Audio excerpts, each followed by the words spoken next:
তো হ্যালো বন্ধুরা, আজকে চলে এসেছে একটা নতুন ভিডিও নিয়ে। আজকে চলে যাচ্ছি ধুলাগড় গেঞ্জির কারখানায় জালান কমপ্লেক্সে।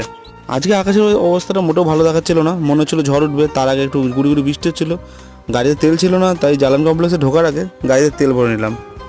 আসলাম ফাঁকা ফাঁকায়, কিন্তু যখনই তেল ভরে বেরোলাম, ও মা, এত ভিড় কোথা থেকে আসলো! প্রচণ্ড পরিমাণে জালান কমপ্লেক্সে ঢোকার আগে জ্যামে পড়ে গেলাম। জালান কমপ্লেক্সে লাইন দিয়েই যেতে হলো, যেমন তেমন করে হোক। ভিড় থাকলে তো ওভারটেক করা যায় না, জায়গার রাস্তাটা খুব সরু। ভেতরটা ফাঁকাই ছিল, গেটের সামনে কিছুক্ষণ দাঁড়াতে হলো। আর আমি এই ভাড়াটা একদমই আসতে চাই না কেন, খুব নিতান্তই ভাড়া না থাকলে এই ভাড়াটা আমার করতে হয়। এই ভাড়ার একটাই প্রবলেম হচ্ছে কি, যতই আমি সকালে আসি না কেন, যতই তাড়াতাড়ি আমি করি না কেন, আমি রাত 8টা কি 9টার আগে বাড়ি ফিরতে পারি না।